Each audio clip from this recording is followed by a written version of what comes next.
Olá, muito bom dia, queridos. Paz seja convosco. Graças ao Senhor, mais um dia com vocês aqui no canal Reino em Pauta. Que Deus abençoe a sua vida grandemente. É sempre uma alegria estar com gente tão querida como vocês e poder liberar sempre uma palavra reinante ao seu coração.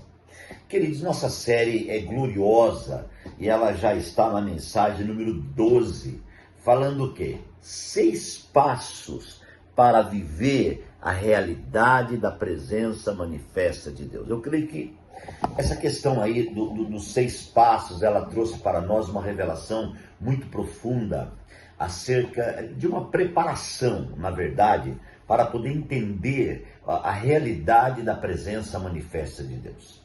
Porque normalmente o homem, ele coloca Deus muito distante dele, ele fica numa extremidade e coloca Deus na outra extremidade, né? Na verdade, Deus é presente. Deus, ele não é, amados irmãos, ele não está separado. Você vai olhar, eu já citei isso no início dessa série, a criação, a recriação, a presença de Deus está sempre ali, o desejo de Deus, já preguei sobre isso, é comunhão, é relação, é um relacionamento, né? Então, amados, precisamos tomar cuidado com tudo aquilo que nos separa desse propósito. Eu creio que os preceitos humanos, no que diz respeito à religião, à religiosidade, têm separado as pessoas, né?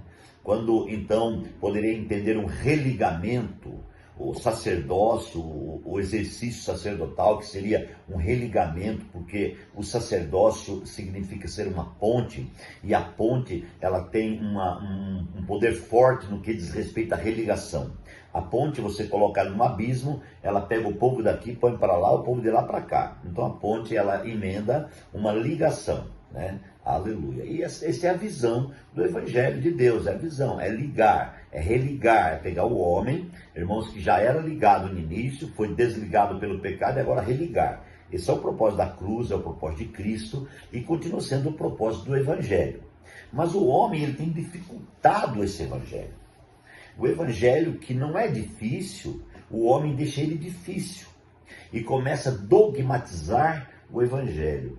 Começa, irmãos, colocar regras no Evangelho. Exatamente o que aconteceu com Mical, quando ela viu Davi dançando com um colete sacerdotal, e ela estava reparando isso, e ela então achou isso um absurdo, porque ela disse: como pode um rei como você despir-se das vestimentas de rei para pôr uma vestimenta sacerdotal e estar dançando no meio de todo mundo? Quer dizer, dentro de Mical, amados, a nutrição de Mical era uma nutrição egocentrista.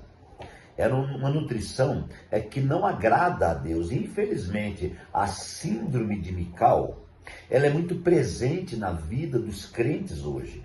Uma grande maioria dos crentes hoje, eles vivem a síndrome de Mical. Que síndrome é essa? É a síndrome de não estar no lugar certo. É de estar onde? Numa janela. Irmãos, a janela, ela não dá condições de você sair do local. A janela você só consegue espiar, certo? Então você olha para a janela, você espia lá fora, vê se está chovendo, se não, e você vai ver lá, dá para sondar da janela. Isso que Mical estava. Então qual é a minha pergunta? Qual é o nosso posicionamento em relação a tão grande revelação? Nós estamos na janela, ou nós já passamos pela porta e estamos juntos com Davi na adoração profunda? O que nós estamos fazendo da grande revelação de Deus ao nosso espírito? Gente, eu volto a falar, o grande problema é a nutrição. Enquanto Davi estava lá, lutando para trazer a arca, estava fazendo de tudo para trazer a arca, a mulher ficou em casa. Ela não estava preocupada com a arca. A arca, nós já dissemos, representa a presença manifesta de Deus. Mical tinha uma tradição religiosa, porque seu pai Saul fora rei. Saul teve diversas experiências, né, ali com a presença de Deus, não com a manifestação da presença, mas com a presença de Deus. Saul era conhecedor da presença de Deus. Saul viu milagres extraordinários, inclusive o grande milagre de Davi destruir o maior inimigo de Israel, que era o filisteu Golias. Muito bem. Mas isso não levou Mical a ter uma experiência real. Levou Mical a ter um conhecimento, a conhecer de longe, né? Isso não quer dizer nada. O mais importante é entender a presença manifesta de Deus. Infelizmente, como eu já disse, essa síndrome de Mical está sobre muitos de nós. Precisamos vigiar para ver se estamos na janela ou já passamos a porta. Jesus disse: eu sou a porta. Quem entrar por mim, entrará, sairá e acharás pastagens ou provisão. Agora, se eu fico na janela, eu não terei provisão. A minha nutrição na janela ou da janela, irmãos, é uma nutrição muito fraca. É apenas uma nutrição tradicional. É apenas uma lembrança de que meu pai, ele conheceu Deus, e que meu avô, e que não sei quem, mas eu fico ali na janela sondando, ou esbilhotando, né? Eu fico ali, amados irmãos, realmente reparando o que está acontecendo lá fora. Os olhos de alguém que fica na janela são olhos que julgam, são olhos, amados irmãos, que faz conta, não são olhos de quem trabalha. A janela não dá para trabalhar, porque você está preso dentro da casa. Agora, quando você entra pela porta, que é o próprio Jesus, então você pode trabalhar. Então você pode adorar, então você pode arrancar sua roupa, sabe, de rei e pôr uma roupa sacerdotal, como fez Davi, e adorar o Senhor pela chegada da arca, pela presença manifesta do Senhor. Como eu já disse anteriormente, a presença manifesta do Senhor nos leva de forma orgânica à adoração profunda, nos leva a um experienciar, aleluia, da vida de Deus que está dentro de nós.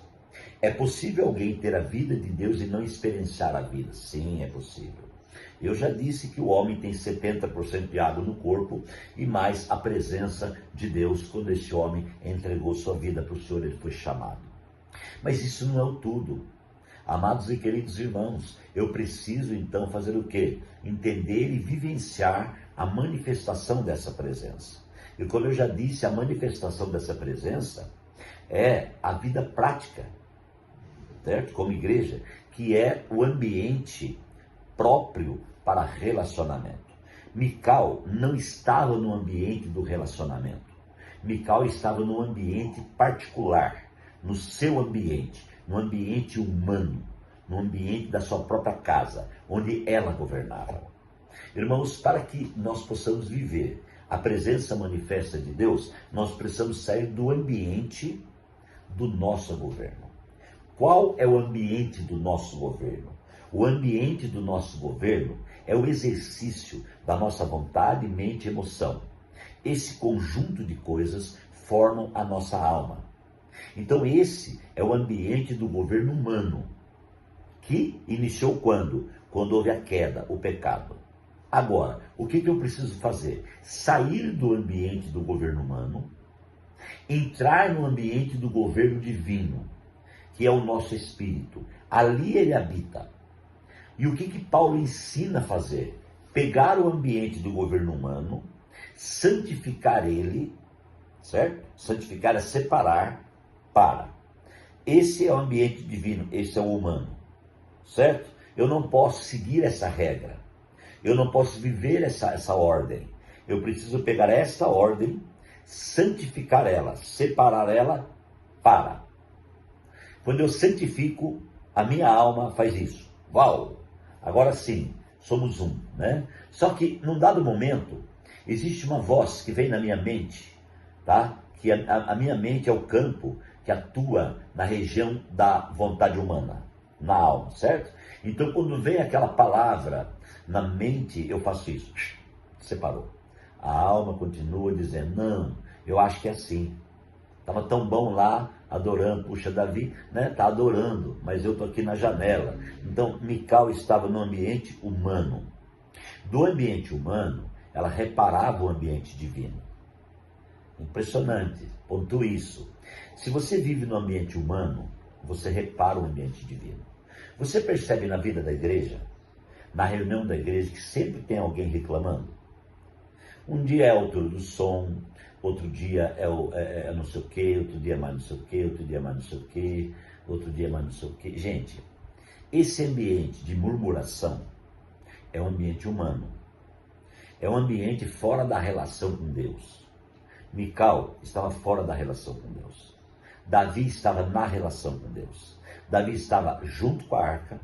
Davi estava feliz pela arca. Davi estava adorando a Deus porque a arca estava indo para a cidade de Davi.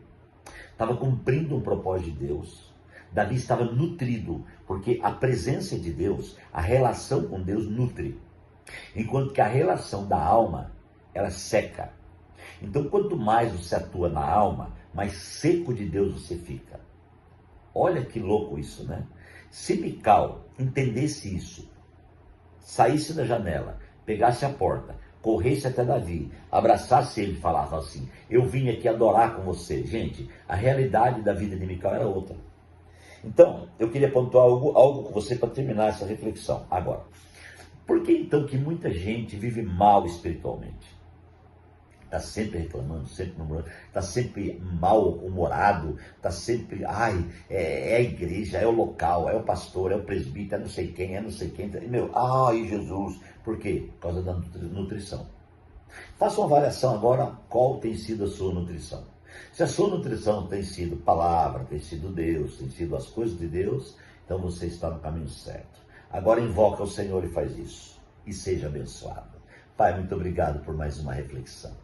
Pai, que o teu Espírito nos abençoe abundantemente. Nós te agradecemos, te louvamos, te bendizemos, em nome do Senhor Jesus. Que Deus abençoe vocês. Um grande abraço e até amanhã.